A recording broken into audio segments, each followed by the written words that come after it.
Kitab Matius.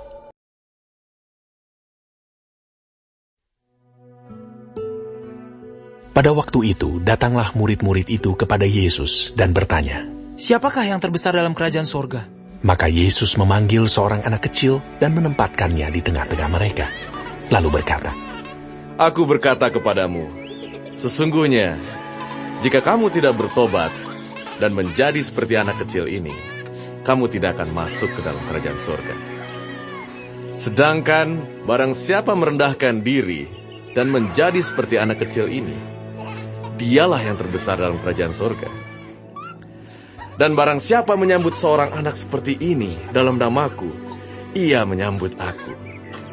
Tetapi barang siapa menyesatkan salah satu dari anak-anak kecil ini yang percaya kepadaku, lebih baik baginya jika sebuah batu kilangan diikatkan pada lehernya, lalu ia ditenggelamkan ke dalam laut. Celakalah dunia dengan segala penyesatannya. Memang, penyesatan harus ada, tetapi celakalah orang yang mengadakannya. Jika tanganmu atau kakimu menyesatkan engkau, penggalah dan buanglah itu, karena lebih baik bagimu masuk ke dalam hidup dengan tangan kudung atau timpang, daripada dengan utuh kedua tangan dan kedua kakimu dicampakkan ke dalam api kekal. Dan jika matamu menyesatkan engkau, cungkilah dan buanglah itu, karena lebih baik bagimu masuk ke dalam hidup dengan bermata satu, daripada dicampakkan ke dalam api neraka dengan bermata dua. Ingatlah, jangan menganggap rendah seorang dari anak-anak kecil ini, karena aku berkata kepadamu, ada malaikat mereka di sorga yang selalu memandang wajah Bapakku yang di sorga, karena Anak Manusia datang untuk menyelamatkan yang hilang. Bagaimana pendapatmu? Jika seorang mempunyai 100 ekor domba, dan seekor di antaranya sesat, tidakkah ia akan meninggalkan yang 99 ekor di pegunungan dan pergi mencari yang sesat itu? Dan aku berkata kepadamu, sesungguhnya jika ia berhasil menemukannya, lebih besar kegembiraannya atas yang seekor itu, daripada atas yang ke-99 ekor yang tidak sesat. Demikian juga Bapamu yang di sorga tidak menghendaki supaya seorang pun dari anak-anak ini hilang. Apabila saudaramu berbuat dosa, tegurlah dia di bawah 4 mata. Jika ia mendengarkan nasihatmu, engkau telah mendapatnya kembali. Jika ia tidak mendengarkan engkau, bawalah seorang atau 2 orang lagi, supaya atas keterangan 2 atau 3 orang saksi, perkara itu tidak disangsikan. Jika ia tidak mau mendengarkan mereka, sampaikanlah soalnya kepada jemaat. Dan jika ia tidak mau juga mendengarkan jemaat, pandanglah dia sebagai seorang yang tidak mengenal Allah, atau seorang pemungut cukai. Aku berkata kepadamu, sesungguhnya apa yang kamu ikat di dunia ini akan terikat di surga, dan apa yang kamu lepaskan di dunia ini akan terlepas di surga. Dan lagi aku berkata kepadamu, jika 2 orang daripadamu di dunia ini sepakat meminta apapun juga, permintaan mereka itu akan dikabulkan oleh Bapakku yang di sorga. Sebab di mana 2 atau 3 orang berkumpul dalam namaku, di situ aku ada di tengah-tengah mereka. Kemudian datanglah Petrus dan berkata kepada Yesus, "Tuhan, sampai berapa kali aku harus mengampuni saudaraku jika ia berbuat dosa terhadap aku? Sampai 7 kali?" Yesus berkata kepadanya, Bukan, aku berkata kepadamu, bukan sampai 7 kali, melainkan sampai 70 kali 7 kali. Sebab hal kerajaan surga seumpama seorang raja yang hendak mengadakan perhitungan dengan hamba-hambanya. Setelah ia mulai mengadakan perhitungan itu, dihadapkanlah kepadanya seorang yang berhutang 10.000 talenta. Tetapi karena orang itu tidak mampu melunaskan hutangnya, raja itu memerintahkan supaya ia dijual beserta anak istrinya dan segala miliknya untuk membayar hutangnya. Maka sujudlah hamba itu menyembah dia. Katanya, sabarlah dahulu, segala hutangku akan kulunaskan. Lalu tergeraklah hati raja itu oleh belas kasihan akan hamba itu, sehingga ia membebaskannya dan menghapuskan hutangnya. Tetapi ketika hamba itu keluar, ia bertemu dengan seorang hamba lain yang berhutang 100 dinar kepadanya. Ia menangkap dan mencekik kawannya itu. Katanya, "Bayar hutangmu." Maka sujudlah kawannya itu dan memohon kepadanya, "Sabarlah dahulu, hutangku itu akan kulunaskan." Tetapi ia menolak dan menyerahkan kawannya itu ke dalam penjara sampai dilunaskannya hutangnya.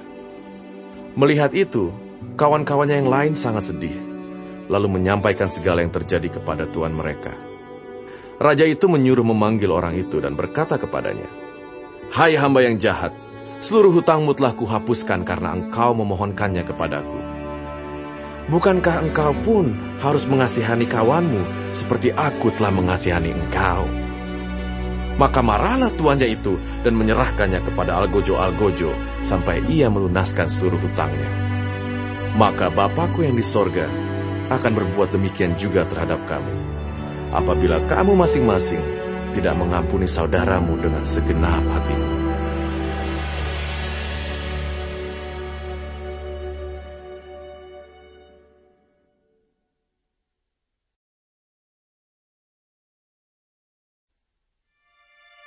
Setelah Yesus selesai dengan pengajarannya itu, berangkatlah ia dari Galilea dan tiba di daerah Yudea yang di seberang sungai Yordan. Orang banyak berbondong-bondong mengikuti dia, dan ia pun menyembuhkan mereka di sana. Maka datanglah orang-orang Farisi kepadanya untuk mencobai dia. Mereka bertanya, Apakah diperbolehkan orang menceraikan istrinya dengan alasan apa saja? Jawab Yesus, Tidakkah kamu baca bahwa ia yang menciptakan manusia sejak semula menjadikan mereka laki-laki dan perempuan? Dan firman-Nya, sebab itu laki-laki akan meninggalkan ayah dan ibunya dan bersatu dengan istrinya, sehingga keduanya itu menjadi satu daging. Demikianlah mereka bukan lagi dua, melainkan satu. Karena itu, apa yang telah dipersatukan Allah tidak boleh diceraikan manusia. kata mereka kepadanya, Jika demikian, apakah sebabnya Musa memerintahkan untuk memberikan surat cerai jika orang menceraikan istrinya? kata Yesus kepada mereka, Karena ketegaran hatimu, Musa mengizinkan kamu menceraikan istrimu. Tetapi sejak semula, tidaklah demikian. Tetapi aku berkata kepadamu, barang siapa menceraikan istrinya, kecuali karena zina, lalu kawin dengan perempuan lain, ia berbuat zina. Murid-murid itu berkata kepadanya, Jika demikian halnya hubungan antara suami dan istri, lebih baik jangan kawin. Akan tetapi ia berkata kepada mereka, Tidak semua orang dapat mengerti perkataan itu. Hanya mereka yang dikaruniai saja. Ada orang yang tidak dapat kawin karena ia memang lahir demikian dari rahim ibunya. Dan ada orang yang dijadikan demikian oleh orang lain. Dan ada orang yang membuat dirinya demikian karena kemauannya sendiri oleh karena kerajaan sorga. Siapa yang dapat mengerti, hendaklah ia mengerti. Lalu orang membawa anak-anak kecil kepada Yesus supaya ia meletakkan tangannya atas mereka dan mendoakan mereka. Akan tetapi murid-muridnya memarahi orang-orang itu. Tetapi Yesus berkata, Biarkanlah anak-anak itu. Janganlah menghalang-halangi mereka datang kepadaku. Sebab orang-orang yang seperti itulah yang empunya kerajaan sorga. Lalu ia meletakkan tangannya atas mereka, dan kemudian ia berangkat dari situ. Ada seorang datang kepada Yesus dan berkata, Guru, perbuatan baik apakah yang harus kuperbuat untuk memperoleh hidup yang kekal? Jawab Yesus, Apakah sebabnya engkau bertanya kepadaku tentang apa yang baik? Hanya satu yang baik. Tetapi jikalau engkau ingin masuk ke dalam hidup, turutilah segala perintah Allah. kata orang itu kepadanya. Perintah yang mana?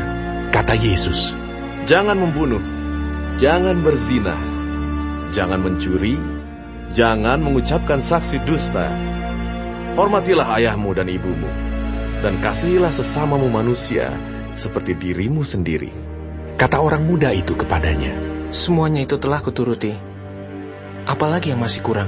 Kata Yesus kepadanya, Jikalau engkau hendak sempurna, pergilah, jualah segala milikmu, dan berikanlah itu kepada orang-orang miskin. Maka engkau akan beroleh harta di surga. Kemudian datanglah kemari, dan ikutlah aku. Ketika orang muda itu mendengar perkataan itu, pergilah ia dengan sedih, sebab banyak hartanya. Yesus berkata kepada murid-muridnya, Aku berkata kepadamu, sesungguhnya sukar sekali bagi seorang kaya untuk masuk ke dalam kerajaan surga. Sekali lagi aku berkata kepadamu, lebih mudah seekor unta masuk melalui lubang jarum daripada seorang kaya masuk ke dalam kerajaan Allah. Ketika murid-murid mendengar itu, sangat gemparlah mereka dan berkata, Jika demikian, siapakah yang dapat diselamatkan? Yesus memandang mereka dan berkata, Bagi manusia hal ini tidak mungkin, tetapi bagi Allah segala sesuatu mungkin. Lalu Petrus menjawab dan berkata kepada Yesus, Kami ini telah meninggalkan segala sesuatu dan mengikut Engkau. Jadi apakah yang akan kami peroleh? Kata Yesus kepada mereka, Aku berkata kepadamu, sesungguhnya pada waktu penciptaan kembali, apabila Anak Manusia bersemayam di tahta kemuliaannya, kamu yang telah mengikut aku akan duduk juga di atas 12 tahta untuk menghakimi ke-12 suku Israel. Dan setiap orang yang karena namaku meninggalkan rumahnya, saudaranya laki-laki atau saudaranya perempuan, bapak atau ibunya, anak-anak atau ladangnya, akan menerima kembali 100 kali lipat dan akan memperoleh hidup yang kekal. Tetapi banyak orang yang terdahulu akan menjadi yang terakhir, dan yang terakhir akan menjadi yang terdahulu.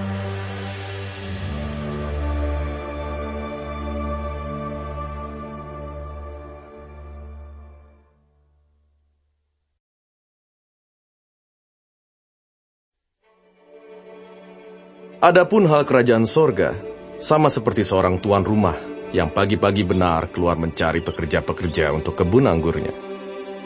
Setelah ia sepakat dengan pekerja-pekerja itu mengenai upah sedinar sehari, ia menyuruh mereka ke kebun anggurnya. Kira-kira pukul 9 pagi ia keluar pula, dan dilihatnya ada lagi orang-orang lain menganggur di pasar. Katanya kepada mereka, Pergi jugalah kamu ke kebun anggurku, dan apa yang pantas akan kuberikan kepadamu. Dan mereka pun pergi. Kira-kira pukul 12 dan pukul 3 petang, ia keluar pula, dan melakukan sama seperti tadi.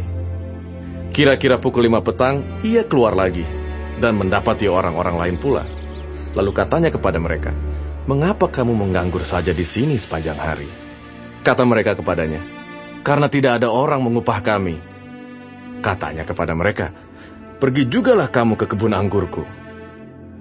Ketika hari malam, tuan itu berkata kepada mandornya, Panggillah pekerja-pekerja itu dan bayarkan upah mereka, mulai dengan mereka yang masuk terakhir hingga mereka yang masuk terdahulu.